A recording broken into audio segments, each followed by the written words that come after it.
Hi, good morning, everybody. Dale Robbins, Rich Violette, and Coach Leonard Haynes of the Northwood Timberwolves as we take on Episode 6 of Northwood Replay here on MCTV. Glad you're joining us this morning, whether it's via our podcasts, whether it's a rebroadcast of this morning's taping on Thursday, or you just happen to catch us during a commercial break of something else going on.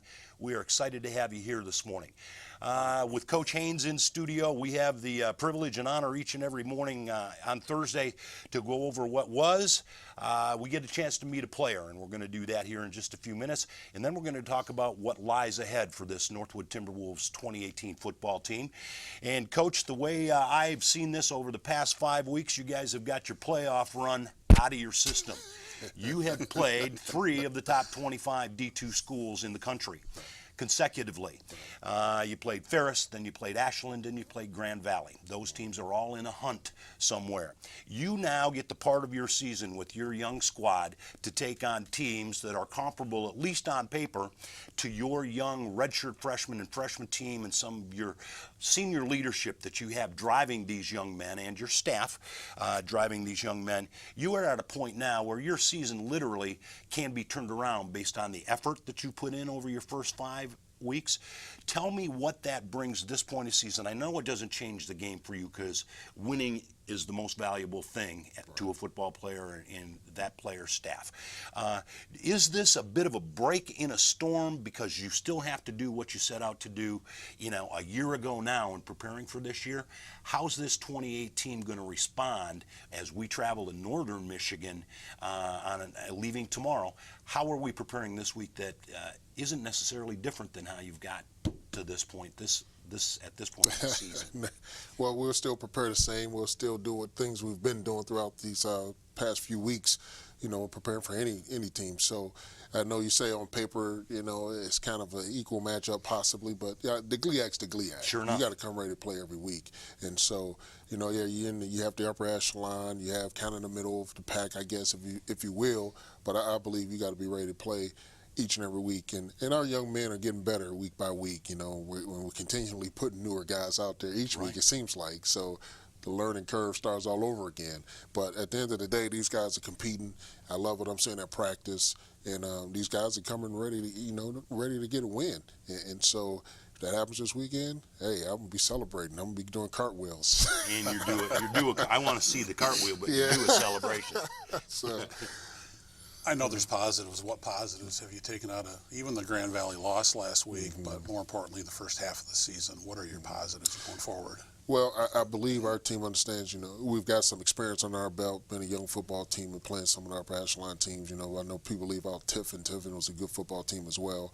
But, we've kind of been building off of that and obviously building off the teams you guys just mentioned. And so the positive is, coming out of the Grand Valley game, I was able to see our offensive team move the ball down the field. Right. They were getting some yards. We held on to the ball. And that's what our offense is really. You want to preserve that. Tick the time down off the clock. You want to hold on to the ball. So I think we had on the ball for about 37 minutes or so. You did. And but at the end of the day, now we have to finish. We have to get the ball in the end zone. But I thought we did some good things against Grand Valley offensively, and so we agree with you because we felt the same way. The positives of the offense, Martinez with the ball, things like that. So and so having Martinez, your third, fourth quarterback playing, I thought he did very well. Kind of just throwing him in there, and I thought he did really well. Composed himself pretty good, and also our special teams, they did some good things as well. It had a partially blocked punt. Yes, you did. And those guys always play hard. And there was some wind. There was some wind last week. There was a few times we're punting that ball into the wind, and still averaged pretty good. Yeah, Parker, bless, he's done a good job. That kid just a freshman. Just a freshman, and he's been punting very well into the wind. And so that's good to see. He's getting a lot of good hang time. So, but that's what we brought him here for. We talked about it over the last 6 weeks, Coach, and you can't control the schedule. Nope. It is what it is. You can't control injuries. It is what it is. You, as you just mentioned, are likely 4 deep into your quarterback rotation. That's a very valuable component in the type of offense you run, the woodbone, the wishbone offense. There's a certain chemistry between your wingbacks and your receivers in that delivery and the timing that your starter coming into the season, junior Joey Garbarino, had with some of your backs and some of your slot and wide receivers. I thought Christian Martinez getting his first start, well, he played some starts for you, but he was not quarterbacking football. He was, he's special teams for you. He's Right. catching some passes, such different role, and he's going against the Grand Valley defense. Right. And they are one of the best. So I thought he did an outstanding job, and we've talked about it week after week since week one when Garbarino went down in Tiffin, that it is the next up mentality, the next man up mentality, that not just at that position, but all of your players under some of the constraints that have been put onto them by injury and so forth. And this is a youthful batch of youngsters you have in positions against good ball clubs. Talk a little bit about the growth that you've seen in the last 5 games from these youngsters and that chemistry a little bit. Well, like I said, they've definitely grown from the first week up to now. Right. Again, we've thrown some new guys in there as well, and but you see it. These guys are hungry. They work at it. Some guys stay after practice, work at it. So it's good to see those type of things. They're working at their craft. They're getting up in offices, visit with the coaches because they want to do well. Right. And so it's most of football is more mental than anything. And so at the end of the day, these young men they want to do their job and they want to do it the right way. And that's something we always preach: do your job. And so it's been good to see the maturity of some of these guys as we go through this season. And people say, the front end of your schedule is tough. Now we go into this half. Well, it's still tough. You bet. And now, hopefully, we've matured to the point now we can handle situations as they come up in the rising games and understand the situations. So that's really now what I'm looking for, because I know we're gonna compete hard. Our guys are gonna go hard no matter what, and they're gonna leave it all on the field. So we're 4 deep in the quarterback spot, Right. as you alluded to, and Christian is going to take that mantle, right? I mean, he's going to go with it. Forbid something happened to Christian. You got a young freshman. I know you're high on that. You're talking about. Do you want to elaborate on that at all? Or are you going to? Well, it's been a competition between Spencer and Nate Gomez, a true freshman that we have to bring up. And for what we do offensively, that's running a triple option or wood bone, you're going to need a few quarterbacks, and we want to make sure we have them ready and to go in case something happens. And so, it is a next man up mentality. So we've been preparing as such. Those guys have been splitting the reps with the twos, Nate and Spencer. And so it's been a good battle. It's been good to see. Good. And those guys all competing. And so at the end of the day, we just got to have guys ready to go when that time comes. You had a young man ready to go on Saturday against some stiff competition. Let's take a look at our highlight reel and a little bit of Christian Martinez in your offense and D. All right. Here we go. We get Grand Valley jump off sides, and this is our go-to here. Just throw it up to Gary, let him go get it. Yep. So that was a good start there. And here was a little drop back pass. This is out to Micah Price, I believe. That's Micah. Good protection, too. Yep. Good Very offensive great line protection. Guys been working on that. And here's a little rollout now. This is towards the end of the half, and Christian just throws it up. This was fun. Yeah. And then you get a rock, comes down with the ball. So that was good. That was good to see a little energy towards before the end of the half, and you can see our effort on punt block. Our guys get a piece of that. And again, our guys are going to work hard no matter what the score is. We always preach don't look at the scoreboard. And so, as you can see, I mean, they're still playing hard. And that's what you want. You got Jalen Lewis here on a little jet sweep, come around the edge, getting down that sideline, running pretty hard. Oh, yeah. And so, again, these guys are going to continue to play hard. And here's a great play, I thought, by defense. Luke Baker comes up and get a great stop there on the 1 yard line. And he's flying around. And here's Spencer McCord, a little bit of snip, a shot of him. Third and long play again. Get a first down. But our guys are going to play hard. They're going to compete no matter what until the doubles, those zeros are on that clock. And so, again, I love the effort of our guys and what they're doing. It's obviously they're there to compete and they're there to win. Well, as we head into week 4 of the GLIAC, as we take that on, it's all GLIAC all the time. Let's go ahead and take a look at last week's results. Well, you got Grand Valley in Northwood there. Move along. We talked about it. But we see that score. We don't want to get into that one. That's right. Move along. Ashland and Ferris State. Ferris is 28-21 over Ashland. That was a good football game from my understanding. Saginaw Valley, Michigan Tech was in a defensive struggle. And obviously Saginaw came out 10-0 over Tech.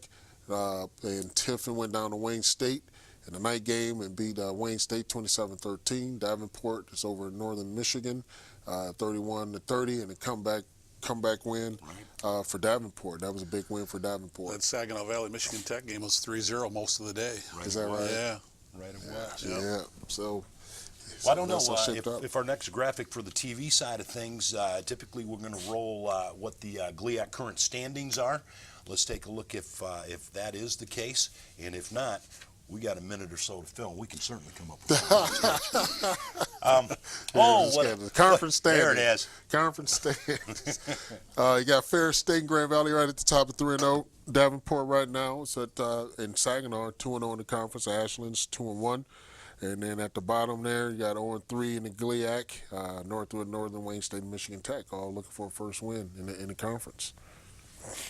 So it really gets at this point, Coach, to the heart of the season. And with our overall records now before us, let's take a quick snapshot of that. Yeah, and so really that was a really quick snapshot. Let's go now.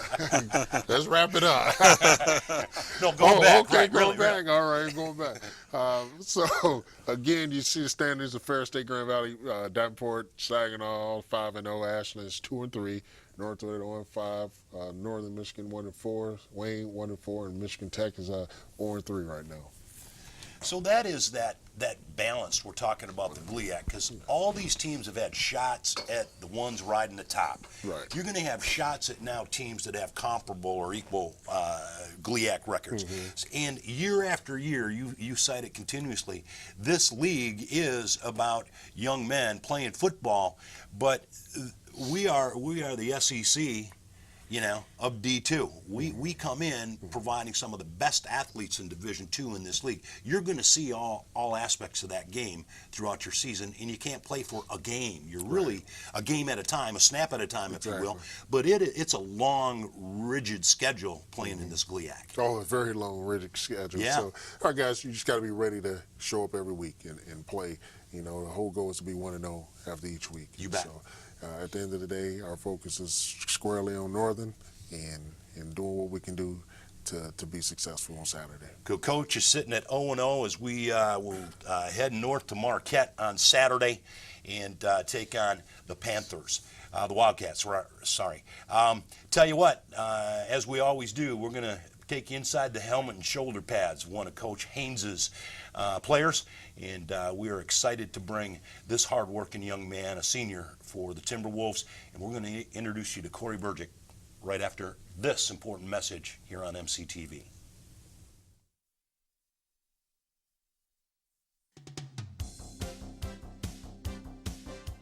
With an amazing studio, fantastic equipment, and a stellar production trailer, there's no better time to become an MCTV producer or volunteer.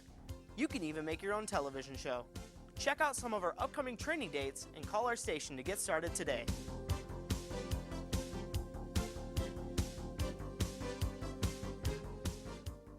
For more information on trainings or anything else related to MCTV or MGTV, make sure you check out the city's website, and don't forget to like MCTV on Facebook.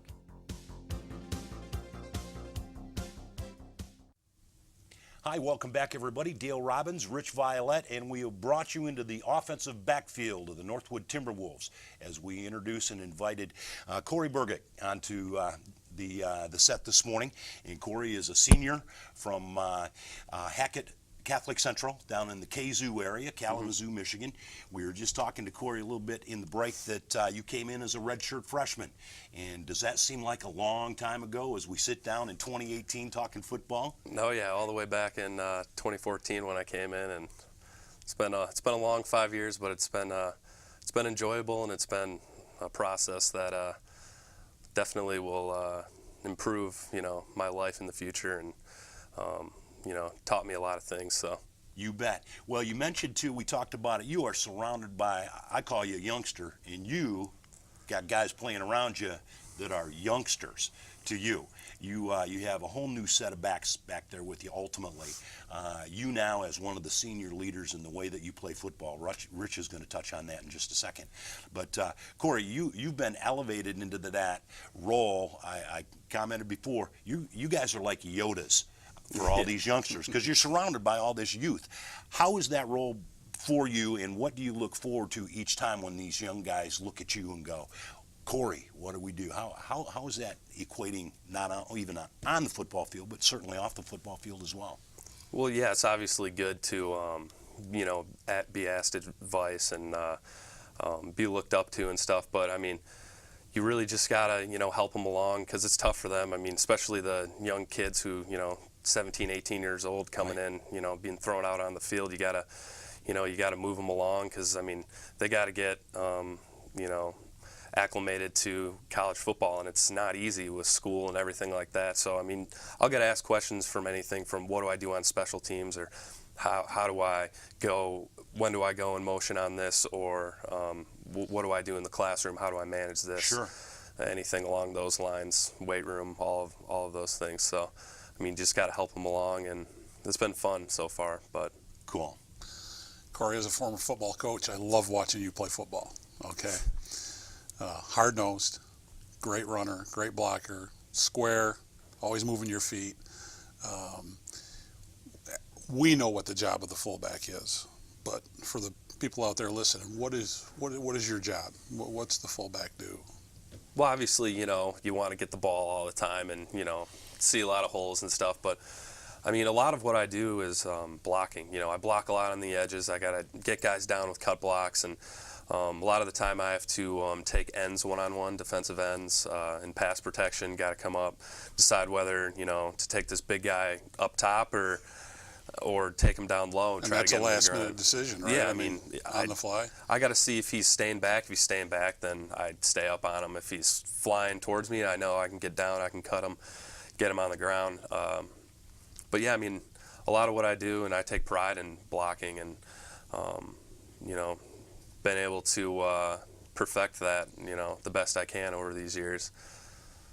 Well, it shows too. Go ahead. You got to follow up? Oh, no, just love watching you play, and that's for those reasons. I mention it all the time on the broadcast. Love your blocking. Love your hard-nosed running. Special teams even. I know you got a handful of tackles this year on special teams. So you do it all, and you don't see a lot of that on the stat sheet, right? You don't see the blocking on the stat sheet. And love watching you play. Thank you, yeah. What's interesting to me, too, Corey, is, as a kid, everybody's in America's grown up watching football. And boy, it'd be cool to be Barry Sanders, or, it'd be nice to be a Walter Payton and a running back in an option offense. Boy, there's some explosive types of plays. You are not the glory back. You create the holes for the glory plays. However, even in the sacrifice you make in not being that back, the fact that you're that A-back, you're that fullback that creates that for those wings, I'm amazed at how you're fourth leading rusher on the team. The leading rusher on the team still is Joey Garbarino. He's been gone for 3 weeks. Yours are hard-earned yards, but they're, I think we noted in the stats, of all your carries this year, you got 1 tackle for a loss. You're -2 yards in lost yards. Everything else is in the positive. You don't not make back to the line of scrimmage plus that short yardage down, or give the opportunity for your offense for a second and short and set up the offense that option's effective. That is, you talk about the pride that you carry. I think that's what exemplifies that just in the way you play. You're going to the Superior Dome. You got a lot of freshmen, a lot of young players that are going to be going up there. That's kind of intimidating a little bit. I mean, it's cool. Yeah. I love the place. Yeah. But have you played at the Superior Dome? This will be my third time. Third time. It's my third time going up there, yeah. So, are you talking to the young guys saying, hey, don't get overwhelmed by looking up at the ceiling and I've just been telling them it's one of my favorite places to play. Right. It might be my favorite. I love it up there. I love the trip in general, going up there, going across the Mackinac Bridge and everything. Right time to go. Oh. Michigan's going to be painted up nice. Yes. With the change, right? Yeah, it's going to be awesome. I'm excited. It's awesome up there. Supply chain management, that is your major. You're a wrap this year. You done in December. You go until May. I'm done in December. I am taking 2 classes right now. Okay. So pretty much just playing football, relaxing, doing a little bit of class. It's pretty easy. They're both elective classes, so it's pretty smooth sailing for me here on out. In what lies ahead for you with this experience now in your hip pocket with just a few games to be a Northwood Timberwolves football player? What's your aspirations, hope, and dreams? What happens come December for you? Well, obviously, I'm going to look to find a job somewhere. I've got a couple options in the works right now.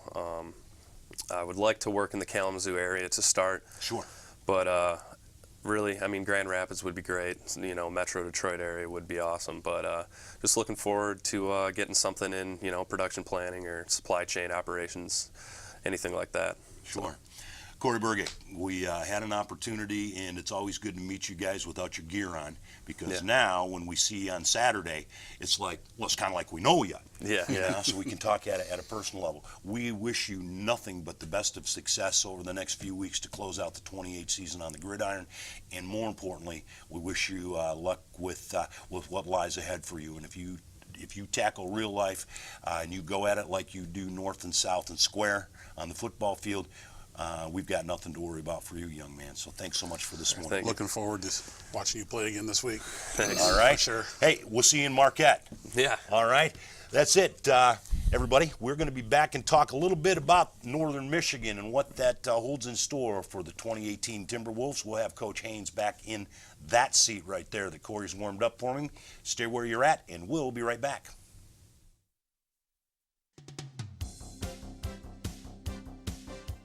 With an amazing studio, fantastic equipment, and a stellar production trailer, there's no better time to become an MCTV producer or volunteer. You can even make your own television show. Check out some of our upcoming training dates and call our station to get started today.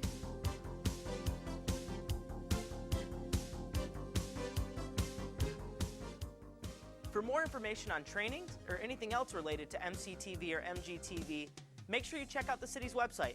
And don't forget to like MCTV on Facebook.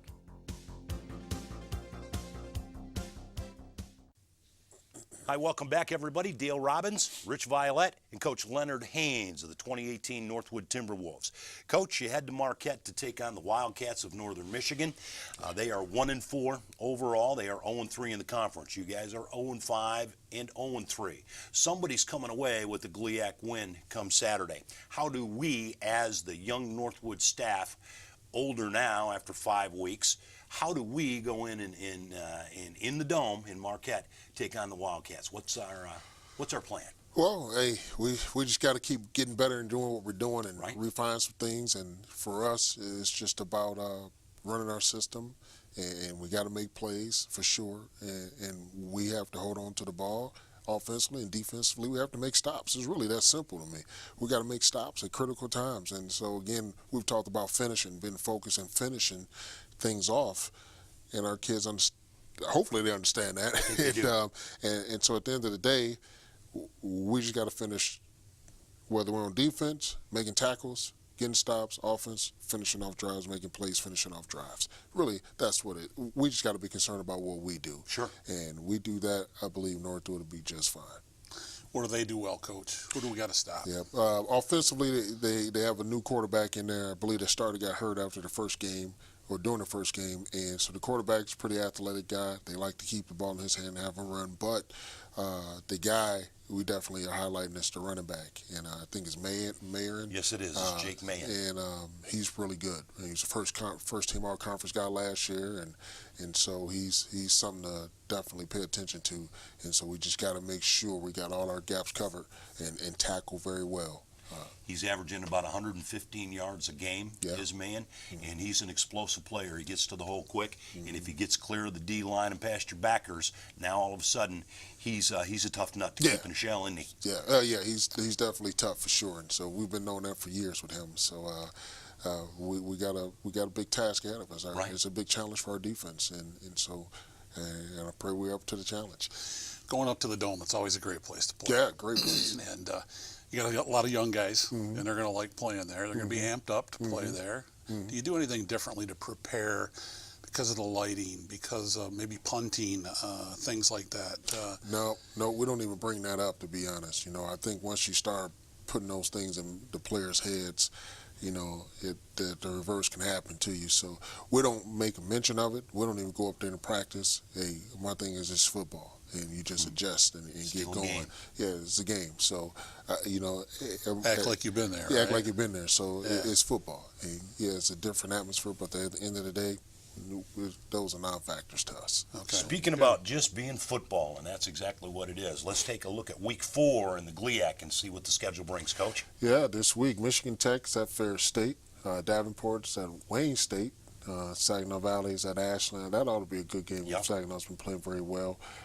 We're up to northern Michigan over that bridge, and I guess Dixie is at Grand Valley, and I believe they are out of Mississippi, if I'm not mistaken. So throwing the non-conference in. Yeah, the middle yeah. of a conference season. Mm-hmm. Here we are. Our next game, it's a 1 o'clock kick scheduled from Marquette. Rich and I will be on the radio about 12:45 for a little pregame information. That's 1490 AM live. And also, I'll tell you what's a great, if you've got internet service or a hotspot, go northwood.com. There's live stats, there's live video, and live audio from that site. So we'll bring it to you on the World Wide Web as well. But I'll... You like saying that. I do. Last thoughts as we bust away? It's a new season as far as I'm concerned. We're halfway through it. You've played a tough schedule. Yeah. I'm personally looking forward to going up north and getting a W, playing tough, and I'm looking forward to it, Coach. And I know the players will be, and I know we're going to give effort. Oh yeah, we're going to give a great effort, and we're looking forward to it as well, brother. Yep. So good. More exciting than that, this is Corey's favorite place to go play. Yeah, He loves this place. We need to give him the ball. He's not telling the young guys about it, but this is his favorite place to play. So we are, as always, looking forward to following you. We'd follow you anywhere, even to Marquette, Michigan. I appreciate it. All right. Listen, everybody, my name's Dale Robbins, Rich Violette, and as always, special thanks to Coach Leonard Haynes. We love to bring you Northwood Replay, and we always love to send you away with this thought. We are the only institution in the world, as far as I know. I should Google it, but I'm still saying this with a lot of confidence. We'd love you to go away mad, and that is go away and make a difference. Have a great weekend, everybody. We'll talk to you next week.